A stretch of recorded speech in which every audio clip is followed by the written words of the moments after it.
Kylian Mbappé est bien au-dessus de Thierry Henry en équipe de France. Parce que je vois qu'il y a un débat qui est refait surface depuis 2 jours, depuis le match contre le Sénégal, en comparant ces deux-là en équipe de France. Les gars, il n'y a pas match. Et vous le savez, j'aime pas du tout Kylian Mbappé. Mais les gars, un peu de sérieux. Thierry Henry, en termes de palmarès, ouais, c'est au-dessus de Kylian parce qu'il a la Coupe du Monde et il a l'Euro. Kylian, il n'a pas l'Euro. Bon, il a une Ligue des Nations, mais on s'en fout. C'est comme Henry, il a la Coupe des Confédérations, on s'en fout aussi. Mais individuellement, il n'y a pas photo. Henry, Coupe du Monde 98, il joue à peine. Il joue à peine, il n'est pas du tout important pour l'équipe de France. Son seul tournoi référence, c'est l'Euro 2000, où il a été très bon, il finit dans l'équipe type du tournoi et il fait une très grosse finale face à l'Italie. Et après, tu as la Coupe du Monde 2006 où il met son but face au Brésil, mais il fait pas du tout une grande Coupe du Monde. Kylian, les gars, premier tournoi majeur, 19 ans, 2018 avec l'équipe de France, il est trop fort, doublé contre l'Argentine, but en finale, etc. C'est un acteur important. Coupe du Monde 2022, est-ce que j'ai besoin de l'évoquer? Même si à la fin il ne gagne pas, il termine meilleur buteur, il met un triplé en finale de Coupe du Monde, archi mémorable. Et aujourd'hui, c'est le meilleur buteur de l'histoire de l'équipe de France. Je suis désolé de vous décevoir, les nostalgiques, les pro Thierry Henry.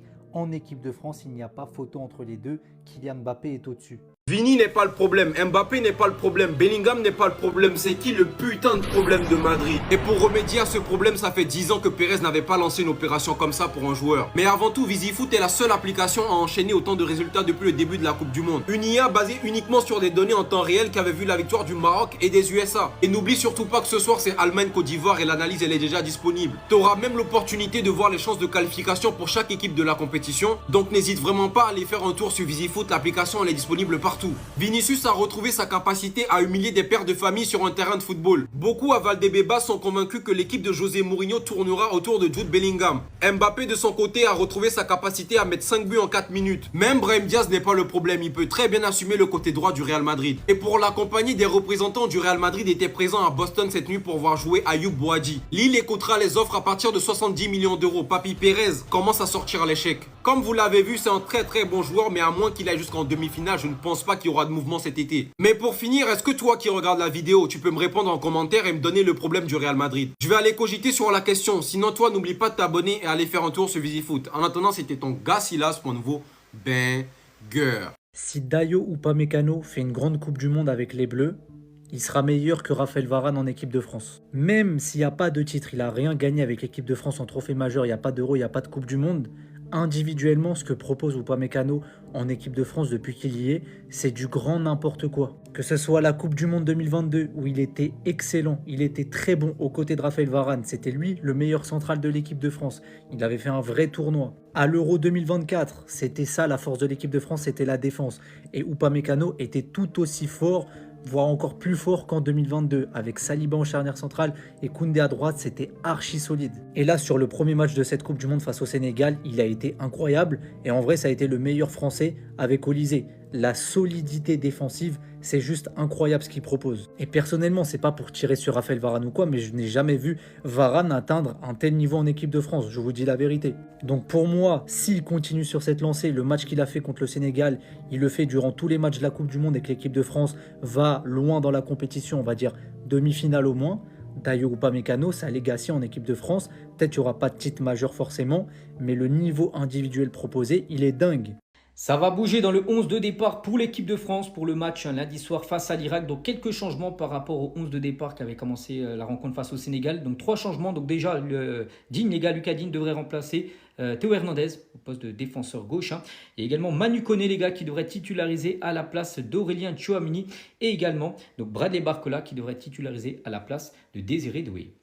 Et concernant Ousmane Dembélé, il devrait quand même être titulaire malgré les gars son match loupé face au Sénégal, mais devrait changer de position, il devrait plutôt jouer ailier droit plutôt que numéro 10, la position qu'il a utilisée lors du match face aux Sénégalais. En tout cas, la place de Dembélé dans le 11 des Bleus n'est pas menacée face à l'Irak. Dembélé jouera, même si le staff des Bleus n'a pas apprécié la performance du Ballon d'Or face aux Sénégalais.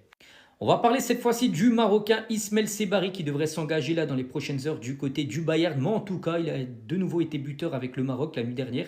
Et Sebari devient le premier joueur marocain marqué lors de ses 2 premiers matchs de Coupe du Monde. Et à noter, le Maroc avec cette nouvelle victoire en Coupe du Monde, c'est officiel. Le Maroc devient la nation africaine avec le plus de victoires en Coupe du Monde avec le Ghana et le Nigeria, égalité. Donc pour ces 3 nations, c'est 6 victoires dans un mondial.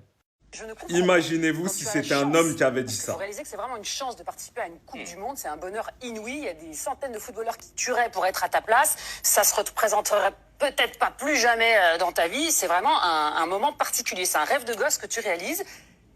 Et tu vas quitter tout ça pour aller assister à la naissance de ton enfant, qui est un moment dégueulasse, excusez-moi, où le papa ne sert à rien, il a un rôle de figurant. Comment C'est ça, vraiment- il sert à Non, rien? tu sers à rien, tu Mais te tiens bien la main, tu évidemment. prends une photo. La naissance d'un enfant est un moment dégueulasse où le papa ne sert à rien. Voilà ce que France Pierron a déclaré au sujet de Doku qui va s'absenter pour la naissance de son enfant.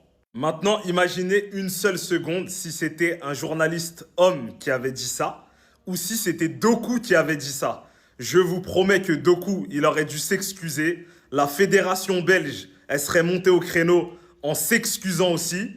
Et si ça avait été un journaliste homme, il serait viré, il n'aurait plus d'emploi. À la limite, il serait suspendu. Je dis bien à la limite. Imaginez la gravité des propos. Si là, Doku, sa femme, elle a le moindre problème. Si son enfant, il a un problème et que Doku, il est en train de mettre des crochets à la Coupe du Monde, on fait quoi? Je suis pas pour le downfall des gens, mais j'espère que la chaîne va prendre les mêmes sanctions que si c'était un homme qui avait tenu ces propos-là. Parce que sincèrement, c'est inadmissible. Inadmissible ce qu'elle a dit. En gros, Doku, joue ta Coupe du Monde pour ton pays. La naissance de ton enfant, c'est secondaire. C'est un moment dégueulasse. Et puis voilà quoi, l'homme de toute façon, il sert à rien. C'est trop grave. En fait, Brahim Diaz, tant qu'il s'est pas fait gonfler, il va jamais arrêter. Saibari, il était sur le bord du terrain, il attendait que le coup de sifflet final pour aller l'attraper. Parce qu'après une action pareille, je vois pas d'autre issue. Et quant à le contexte, c'est encore pire parce que le mec, il était à un but d'égaler Lionel Messi comme meilleur buteur de la compétition. Sachant qu'en plus, c'était un moment tendu pour le Maroc à la 75e qui avait pas réussi à faire le break, ils étaient dans la difficulté, fallait la mettre. Mais bon, tout est bien qui finit bien avec la victoire et heureusement d'ailleurs parce que cette image-là, elle aurait fait parler surtout après l'histoire de la Panenka. D'ailleurs, la prestation qu'il te fait aujourd'hui, elle est exceptionnelle, ça aurait pu être lui l'homme du match. Mais c'est Saibari qui le prend et ses buts, va falloir en parler. Contre le Brésil, il met littéralement un ballon piqué à Alisson, un des meilleurs gardiens de la planète. Et aujourd'hui, dès la 70e seconde, il t'envoie un missile en pleine lucarne. Carrément, le ballon, il est resté accroché dedans. J'ai jamais vu un cuir rester aussi longtemps dans les filets. D'ailleurs, c'est le but le plus rapide de la compétition. Attention les gars, parce que le Bayern, ils ont eu du flair sur ce coup-là. Ils ont recruté un sacré joueur. Et dites-vous que là, il s'assoit à la table des grands parce que le seul joueur africain qui avait réussi à mettre 2 buts lors de ses 2 premiers matchs de Coupe du Monde, il s'appelle Mohamed Salah. En tout cas, bravo au Maroc pour cette victoire. Ils commencent à entrevoir les 16e de finale. Et personnellement, j'attends de voir leur prochain match avec impatience parce qu'il y a énormément de qualité dans cette équipe.